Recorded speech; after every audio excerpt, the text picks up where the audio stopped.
요즘은 뭐 신문, 방송, 포털 다 해야 돼. 종편. 예. 할 일이 너무 많으세요. 예. 자, 오늘 주제는 어떤 겁니까?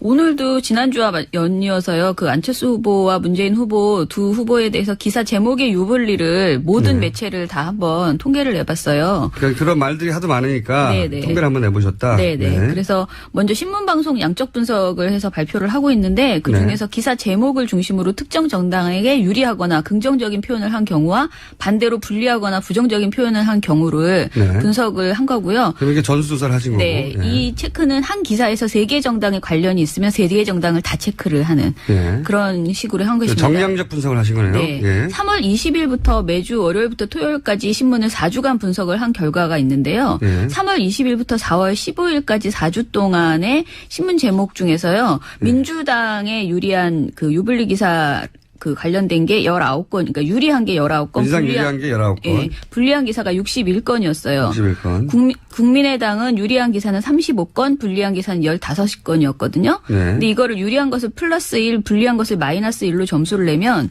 민주당 같은 경우에는 마이너스 42점, 국민의당은 플러스 20점 이렇게 나왔다고 보시면 됩니다. 민주당이 뭐 계속 언론에 대해서 편파주의라고 불만을 하는 것은 수치로는 맞는 얘기네요. 네. 그리고 방송의 경우는 신문에 비해서 민주당과 국민의당 모두 유리한 제목보다는 불리한 제목이 더 많았던 것으로 나왔습니다. 방송은 이제 이게 제목 장사를 더 해야 되기 그렇죠. 때문에. 예. 그런데 편차는 여전히 존재하는데요. 3월 20일부터 4월 14일까지 총 보도를 보면 민주당 유리 보도가 6건, 불리 보도가 169건이었어요. 그렇군요. 더 크죠. 국민의당은 유리 보도가 25건, 불리 보도가 37건. 예. 그래서 플러스 마이너스 해보면? 예, 민주당은 마이너스 163, 국민의당은 마이너스 12. 예, 이것도 이거는 편차는. 민주당이 또 그때 당시 1등 지지율 정당이었기 때문에 더 많은 관심 대상이 되었기 때문에 그런 것도 있고요. 그런 것도 그리고 있죠. 또 후보가 확정되면서 국민의당 관련된 의혹 보도도 많아지면서 유불리 편차가 줄어들었다 이렇게도 볼 수 있습니다. 예, 어쨌든 총 수로 보면 민주당이 불리한 기사 수치가 훨씬 높긴 합니다. 그렇죠. 자. 저희가 연합뉴스도 지금 모니터를 하고 있는데요. 네. 연합뉴스를 4월 3일부터 4월 7일까지 5일간 연합뉴스 홈페이지의 정치면과 홈페이지 안에 또 대선 페이지가 있어요. 그 두 페이지에 실려 있는 모든 대선 관련 기사를 모니터를 해봤습니다. 네, 가장 대표적인 통신사니까. 네네. 네. 그런데 더불어민주당 관련돼서 마찬가지로 제목에서 부정적인 것이 13건, 긍정적인 것은 4건, 중립적인 것이 62건이었습니다. 근데 국민의당은 부정적인 것이 9건, 긍정적인 것이 12건, 그리고 중립적인 것이 42건입니다. 사실 이거는 그 신문방송에 비해서는 편차가 크지 않은데요. 연합뉴스라는 그 매체의 특성상 거의 스트레이트 보도이고요. 그렇죠. 예, 그런 의미에서는 이게 사실은 이 작은 수치도 사실 의미가 있다라고 생각이 되었습니다. 아시다시피 이제 통신사이기 때문에 통신사는 논평을 하는 게 아니라 그렇죠. 사실관계를 보도하는 매체인데 사실관계를 보도하는 통신사에도 이런 경향성은 보인다. 그래서 뭐 홍준표 후보가 자꾸 보수 매체들이 자유한국당을 버렸다고 자유한국당을 버리고 왜 국민의당 우호적으로 나오냐고 계속 문제 제기를 하는 거죠. 네. 포털도 조사해봤는데요. 3월 20일부터 4월 9일까지의 네이버 모바일 메일 뉴스에 배치된 기사 중에서 그 메인 중에서 12번째 기사까지를 12번째 기사까지가 기준이 된 이유는 뭐죠? 소위 그러니까 일면? 네. 일면 이렇게 스코어를 한 번 내렸을 때까지만. 그러니까 휴대폰 기준으로 해서 스코어를 그러니까 첫 화면에 뜨는 기준. 그런 기준으로. 네. 그중에서 후보를 제목으로 또 이제 논조를 비교해봤는데요. 문재인 후보가 첫 번째로 언급된 경우가 총 287건이었는데 이 중에서 부정적인 기사가 84건 그리고 긍정적인 기사가 62건이었습니다. 이거는 또 점수로 매겨보면 마이너스 22예요. 예. 그리고 안철수 후보 관련돼서는 부정적인 기사가 28건 그리고 긍정적 기사가 92건이어서요. 플러스 64점 이렇게 나오고 있습니다.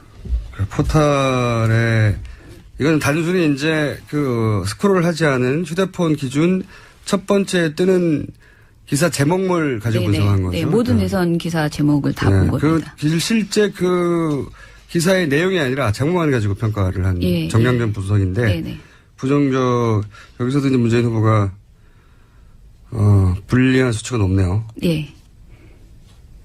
이건 이 경향성은 사실은 방송 언론 포털 일관되네요. 예, 거의 비슷하게 계속 나오더라고요. 그렇군요. 예. 이렇게 되면 그 정당에서 항의하지 않습니까? 이런 수치를 보면? 누구한테요? 언론사 근데 항의하기도 하지 않나요? 지금 국민의당 같은 경우에는. 국민의당이 요즘 항의를 많이 하는데 이 수치대로라면 국민의당은 항의를 하면 안 되는 거네요. 근데 제가 말씀드리고 싶은 건 사실은 저는 이렇게 유불리 가지고 예. 너무 따지는 것이 별로 의미가 없다라는 예. 생각을 선거보도에서 좀 많이 하거든요. 네. 그러니까 진짜 중요한 그렇습니까? 것은 유불리가 아니고 정말 국민에게 필요한 정보를 지금 선거보도에서 전하고 있는가. 그게 더 중요하다. 어떤 정당에게 불리하더라도 그게 국민이 알아야 될 그렇죠. 내용이면. 왜냐하면 민주당이나 예.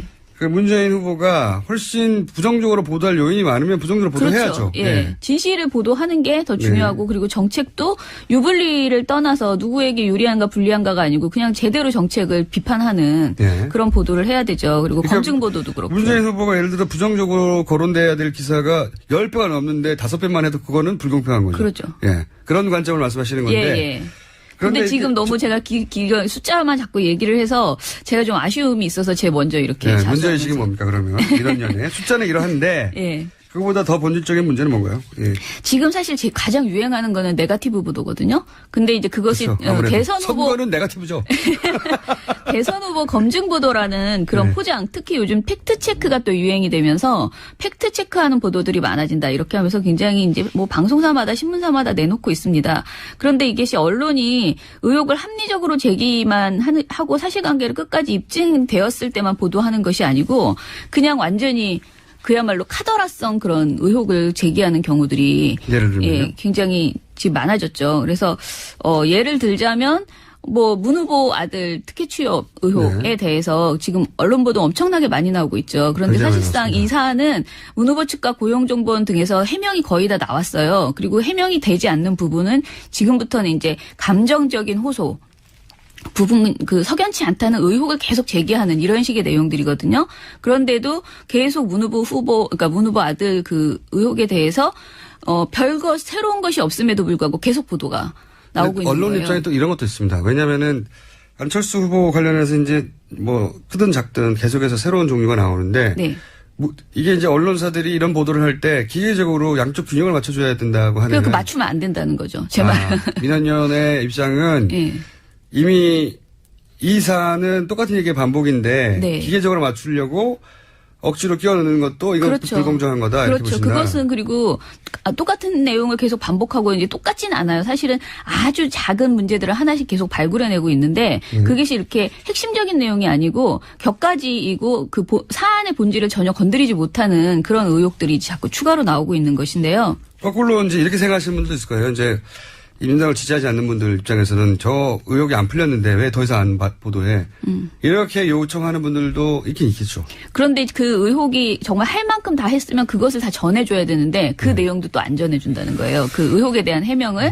한마디로 저는 누가 한마디 하거나 뭔가 작은 사안이라도 하나 더 꺼내서 계속 의혹을 반복해서 뉴스로 재생산하고 있는 이런 행태가 적절치 않다. 그리고 검증 보도는요. 진짜 검증 좀 제발 해줬으면 좋겠다. 검증 보도가 검증을 안 하고 주장만 전달하고 있다 양쪽에. 근데 이게 검증을 안 하는 것도 물론 못하는 것도 있지만은 사실 검증을 제대로 철저하게 하기 시작하면은 그것이 이제 유불리에 빠지게 되는 이런 경우들이 많아지잖아요. 그래서 어떻게 보면 약간 양시양비론이랑 기계적 균형에 빠져가지고 지금 검증을 제대로 하지 않고 회피하고 있는 것 아닌가 그런 생각이 들고 그래서 이렇게 진실 추적을 포기하거나 선거 쟁점에 대한 가치 판단을 유보하거나 이렇게 하면 안 좋다. 좀 비겁한 태도. 그러니까 양쪽 캠프 혹은 뭐 다른 캠프들이 주장하는 건 담으면서 언론기관들이 직접 자기들이 검증한 내용은 다루지 않고 빠진다. 그렇죠. 다운표 보도라고 요즘 제가 비판하는데. 그러면서 공정한 척한다. 이런 년의 문제의식은 그렇다. 자 그리고 이제 여기 다루신 영역 중에 종편도 있지 않습니까? 최근에 종편 관련해서는 어떻습니까? 종편은 제가 팝파스에 냈는데 이번에 너무 더플랜 때문에 좀 잘렸는데요. 지금 3D, 3D 이거 가지고 너무 많이 놀려서 제가 진짜 이거 너무했다 해도 너무했다 생각될 정도로 재밌는 사안이니까 말장난을 가지고 정말 여러 차례 며칠에 걸쳐서 계속 놀리는 그런 행태들을 보이는데 이것도 상당히 어떻게 보면 편파적인 그런 행태인 거죠. 그리고 또 민영삼 민영삼 씨, 저희 민원연에서 계속해서 주목했던 종편의 이분이 평론가신데 14일 안철수 국민의당 대선 후보 선거대책위원회에 특보로 합류를 했거든요. 그래서 이에 대해서 뭐 언론 보도들이 하루 정도 굉장히 많이 나오더라고요. 근데 이분이 사실 막말에 가까운 강한 표현을 많이 썼고 특히 친노패권주의, 친문패권주의에 대한 비판을 많이 해서 반문 전도사라는 별명이 붙어 있을 정도거든요. 종편 모니터링 하시는 분한테 굉장히 주목받는 평론가셨죠. 그렇죠. 워낙 인기 있는 분이었어요. 왜냐하면 그 발언이나 표현이 강하고 귀에 팍팍 꽂혀서 인기 있는